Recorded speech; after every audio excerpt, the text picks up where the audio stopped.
Halo YouTube, dengar lagi suara saya, DJ. Selamat datang di channel Dani Juara. Ini adalah video voice over The Secret. Buat kamu yang baru mampir, saya ucapkan selamat datang. Ada baiknya dengar dari awal ya, biar pengetahuan kamu tentang hukum tarik-menarik nggak setengah-setengah. Dan pastinya, biar semua mimpi-mimpi kamu terwujud dengan cepat. Ingat buat klik tombol subscribe, nyalakan loncengnya juga, biar kamu nggak ketinggalan video-video keren dari channel ini. Voice over kali ini saya akan berbicara proses penuh daya bagian 1. Proses penuh daya. Banyak orang merasa mandek atau terperangkap atau terkungkung situasi mereka saat ini. Terlepas dari apapun situasi kamu saat ini hanyalah realitas saat ini. Dan realitas ini akan mulai berubah ketika kamu mulai menggunakan rahasia ini. Realitas saat kini atau hidup kamu saat kini adalah hasil dari pikiran-pikiran kamu yang telah kamu pikirkan. Semua itu akan berubah begitu kamu mulai mengubah pikiran dan perasaan kamu. Bahwa manusia dapat mengubah dirinya sendiri dan menguasai takdirnya sendiri adalah kesimpulan akal yang sudah menyadari kekuatan pikiran yang benar. Ketika kamu ingin mengubah situasi, pertama-tama kamu harus mengubah pemikiran kamu. Setiap kali kamu membuka kotak surat dan berpikir akan menemukan surat tagihan, coba tebak, tagihan itu akan ada di sana. Setiap hari kamu membuka kotak surat dengan mencemaskan tagihan. Kamu tidak pernah membayangkan sesuatu yang hebat. Kamu hanya memikirkan hutang, mengharapkan hutang. Jadi hutang harus muncul agar kamu tidak berpikir bahwa kamu tidak waras. Dan setiap hari kamu mengukuhkan pikiran kamu. Apakah hutang itu akan muncul? Ya, hutang akan ada di sana. Apakah hutang akan muncul? Ya, hutang akan ada di sana. Apakah hutang akan muncul? Ya, hutang akan ada di sana. Mengapa? Karena kamu mengharapkan hutang ada di sana. Jadi, hutang muncul karena hukum tarik-menarik selalu patuh pada pikiran kamu. Jadi, cobalah perbaiki kepada diri sendiri. Harapkan, kirimkan cek. Harapan adalah daya tarik yang sangat kuat karena harapan menarik segalanya kepada kamu. Seperti yang dikatakan Bob Proctor, hasrat menghubungkan kamu dengan sesuatu yang kamu hasratkan dan harapan menariknya ke dalam hidup kamu. Harapkan sesuatu yang kamu inginkan. Jangan mengharapkan sesuatu yang tidak kamu inginkan. Apa yang kamu harapkan saat ini? Ya, apa yang kamu harapkan saat ini? Kebanyakan orang memandang situasi kini mereka dengan berkata, "Inilah saya." Sebenarnya diri kamu saat ini bukanlah seperti itu. Itu hanyalah diri kamu di saat lalu. Misalnya, kamu tidak mempunyai cukup uang di rekening bank. Kamu tidak memiliki relasi seperti yang kamu inginkan. Atau kesehatan dan kebugaran kamu tidak seperti yang diinginkan. Itu bukanlah diri kamu yang sesungguhnya. Itu hanya sisa akibat dari pikiran dan tindakan masa lalu kamu. Jadi dapat dikatakan kita selalu hidup di dalam sisa pikiran dan tindakan masa lalu. Ketika kamu melihat keadaan diri kamu pada saat ini dan merumuskan diri dengan keadaan itu, kamu menentukan masa depan yang sama. Buddha mengatakan pada tahun 563 sampai 483 sebelum Masehi, diri kita adalah akibat dari apa yang sudah kita pikirkan. Saya ingin membagikan sebuah proses yang datang dari seorang guru besar, Neville Goddard, dalam sebuah kuliah yang ia berikan di tahun 1954 berjudul Gunting Pemangkas Perbaikan. Proses ini telah berdampak besar pada hidup saya. Neville menganjurkan agar pada akhir hari sebelum tidur, kamu memikirkan kembali peristiwa-peristiwa hari itu. Jika ada peristiwa atau saat yang tidak berjalan sesuai dengan keinginan kamu, putar kembali peristiwa itu di dalam benak kamu, selaras dengan keinginan kamu. Ketika kamu menciptakan kembali peristiwa-peristiwa itu sesuai dengan apa yang kamu inginkan, kamu membersihkan frekuensi hari itu dan memancarkan sinyal dan frekuensi baru untuk esok hari. Kamu telah dengan sengaja menciptakan gambar-gambar baru masa depan. Kamu tidak pernah terlambat mengubah gambar-gambar ini. Proses penuh daya dari perasaan syukur. Apa yang dapat kamu lakukan saat ini untuk mulai mengubah hidup? Hal pertama yang dapat kamu mulai adalah membuat daftar hal-hal yang kamu syukuri.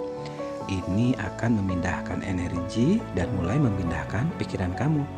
Jika sebelumnya kamu berfokus pada apa yang tidak kamu miliki, keluhan dan masalah kamu, sekarang kamu melangkah ke arah yang berbeda ketika kamu melakukan latihan ini.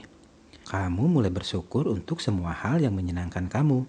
Jika kamu baru mengetahui bahwa perasaan syukur membawa seluruh pikiran kamu lebih selaras dengan energi-energi kreatif dari semesta, renungkanlah dengan baik. Kamu akan memahami bahwa hal itu memang benar.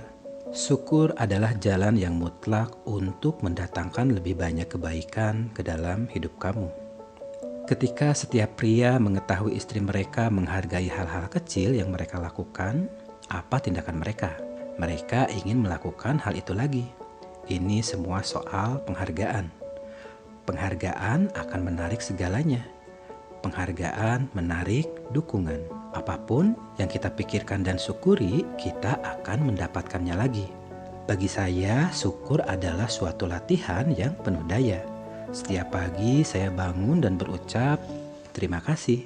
Setiap pagi ketika kaki menyentuh lantai, terima kasih.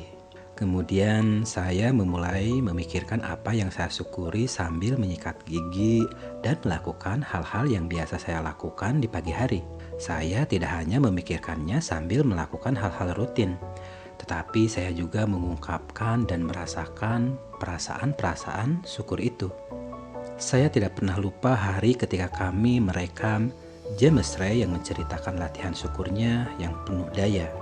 Mulai hari itu, saya menerapkan proses James Ray di dalam hidup saya. Setiap pagi, saya tidak akan turun dari tempat tidur sebelum saya merasakan perasaan syukur akan hari yang baru ini dan semua yang saya syukuri dalam hidup. Setelah itu, saya baru turun dari tempat tidur. Ketika satu kaki menyentuh lantai, saya mengucapkan terima. Dan ketika kaki kedua menyentuh lantai, saya mengucapkan kasih. Bersama setiap langkah menuju kamar mandi, saya mengucapkan terima kasih. Saya terus mengucapkan dan merasakan terima kasih ketika mandi dan bersiap. Pada saat saya siap menghadapi hari, saya sudah ratusan kali mengucapkan terima kasih.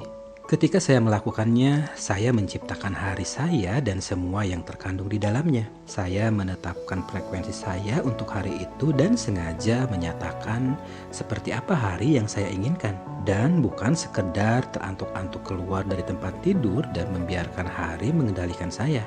Tidak ada cara yang lebih berdaya untuk memulai hari daripada cara ini. Kamu adalah pencipta kehidupan kamu. Jadi, mulailah dengan sengaja menciptakan hari kamu.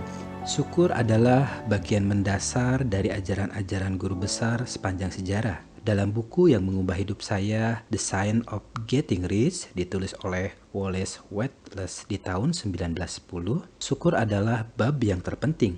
Setiap guru yang ditokohkan dalam buku rahasia ini menggunakan syukur sebagai bagian dari hari mereka. Sebagian besar dari mereka memulai hari dengan pikiran dan perasaan syukur.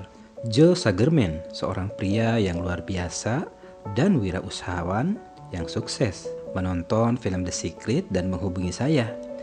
Ia memberitahu bahwa bagian yang paling disukainya adalah proses syukur. Dan penggunaan proses syukur ini telah menyumbang semua keberhasilannya dalam hidup. Meskipun Joe telah menarik banyak kesuksesan, setiap hari ia terus menggunakan rasa syukurnya untuk setiap hal kecil. Ketika mendapatkan tempat untuk parkir, ia selalu mengucapkan dan merasakan terima kasih. Joe mengenal kekuatan syukur dan segala yang didatangkannya, sehingga syukur telah menjadi cara hidupnya. Melalui semua yang telah saya baca dan alami dalam hidup dengan menggunakan rahasia ini, kekuatan syukur lebih menonjol dibandingkan yang lain. Jika dalam pengetahuan tentang rahasia ini, kamu hanya melakukan satu hal saja, gunakanlah syukur sampai syukur menjadi cara hidup kamu. Begitu kamu mulai merasa berbeda terhadap apa yang sudah kamu miliki, kamu akan mulai menarik lebih banyak. Kamu dapat mensyukuri lebih banyak hal. Sebelum itu, kamu melihat ke sekitar dan berkata, "Saya tidak memiliki mobil yang saya inginkan. Saya tidak memiliki rumah yang saya inginkan. Saya tidak memiliki pasangan yang saya inginkan. Saya tidak memiliki kesehatan yang saya inginkan." Wah, bahaya. Semua itu adalah hal yang tidak kamu inginkan. Berfokuslah pada apa yang sudah kamu miliki, yang kamu syukuri. Mungkin kamu memiliki mata untuk melihat, kamu memiliki telinga untuk mendengar audio ini, mungkin pakaian yang kamu miliki. Ya, mungkin kamu lebih ingin memiliki sesuatu yang lain, dan mungkin kamu akan mendapatkannya dalam waktu yang tidak lama lagi jika kamu mulai merasa bersyukur untuk apa yang sudah kamu miliki. Banyak orang yang menjalani hidup dengan cukup benar, tetapi tetap miskin karena kurang bersyukur.